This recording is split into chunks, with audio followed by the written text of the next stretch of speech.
Olá a todos, quero cumprimentá-los com a graça e a paz de nosso Senhor Jesus Cristo.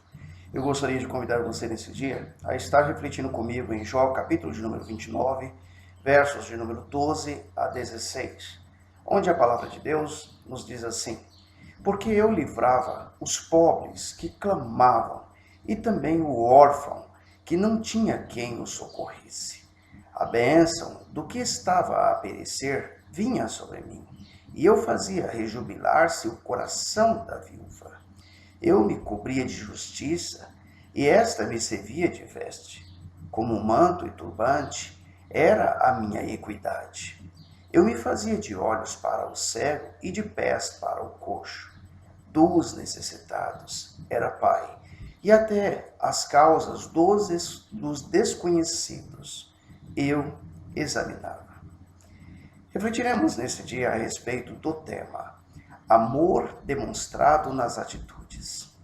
Bem, queridos, se olhássemos atentamente ao nosso redor, perceberíamos que existe uma quantidade relevante de pessoas que são privadas do mínimo de dignidade humana.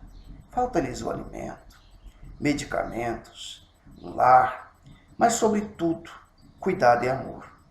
Sem dúvidas, é um contexto delicado e existe uma linha tênue para discernir quem de fato precisa de ajuda e quem se faz de vítima para ser beneficiado. Apesar de Jó ter sido acusado e caluniado por Elifaz de explorar os pobres e necessitados, não é isso que percebemos no texto de nossa reflexão.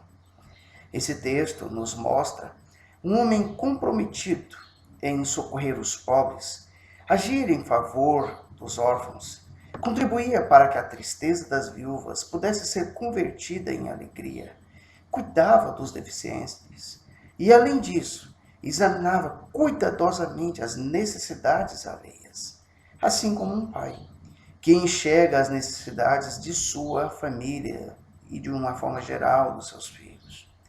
Ao olhar para isso, a pergunta que precisamos fazer é: como nós temos demonstrado nosso amor fraternal na prática? Na primeira carta de João, existe um importante questionamento para nós. E nessa carta, no capítulo de número 3, versículo 18, a palavra de Deus vai nos dizer o seguinte: Filhinhos, não amemos de palavra, nem de língua, mas de fato e de verdade. O próprio Senhor Jesus, ele demonstrou na prática o seu amor por uma sociedade carente. E o Senhor Jesus vai compartilhar isso para João, quando João encontrava-se preso e esse envia seus discípulos até Jesus. E Jesus manda-lhe uma resposta satisfatória de tudo aquilo que estava acontecendo. Eu e você podemos ter conhecimento disso ao nos deparar com o Evangelho de Lucas, no capítulo 7, verso 22, quando Jesus então compartilha também comigo e com você o que ele fazia na prática, o amor que ele demonstrava na prática pelas pessoas.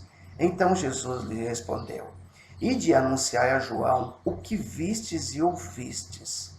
Os cegos veem, os coxos andam, os leprosos são purificados, os surdos ouvem, os mortos são ressuscitados, e aos pobres anuncia-se-lhes o Evangelho. Se nós cuidarmos em pelo menos anunciar o Evangelho, eu tenho certeza que já estaremos fazendo algo de suma importância. Meus queridos, a partir de hoje, podemos mudar a realidade de alguém que sofre. E como nós podemos fazer isso?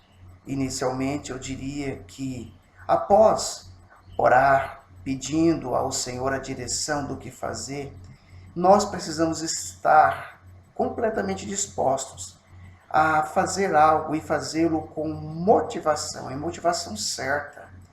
Nós não devemos fazer como muitos têm feito nos nossos dias, pessoas que têm focado em ser vistas através dos holofotes. porque não foi isso que Jesus orientou. Mas Jesus ele deu uma orientação que vai muito ao contrário disso.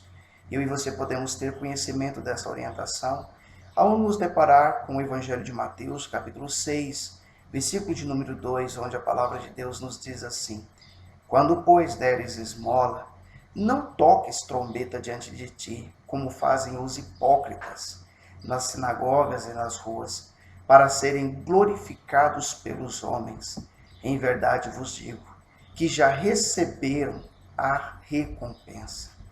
Se é exemplo de Pedro e também de João, você for alguém desprovido, e eu também sendo essa pessoa desprovida, nós precisamos dar o melhor para aqueles que sofrem.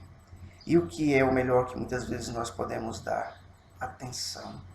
Se eu e você pudermos anunciar o Evangelho, se nós pudermos orar por essas pessoas, fazendo isso, eu e você estejamos tranquilos, porque o resto, o milagre, as demais coisas, o Senhor fará. E nós podemos observar que na prática isso acontece. No livro de Atos dos Apóstolos, Pedro e João estavam desprovidos. Eram pessoas que passavam por dificuldades financeiras, mas isso não os impediu de orar por alguém que precisava de dar atenção, por alguém que precisava de anunciar Jesus, para alguém que precisava. E a palavra de Deus nos diz assim: Pedro, porém, lhe disse: Não possuo nem prata, nem ouro, mas o que tenho, isso te dou. Em nome de Jesus Cristo Nazareno, anda. E a palavra de Deus vai nos dizer que aquele homem andou.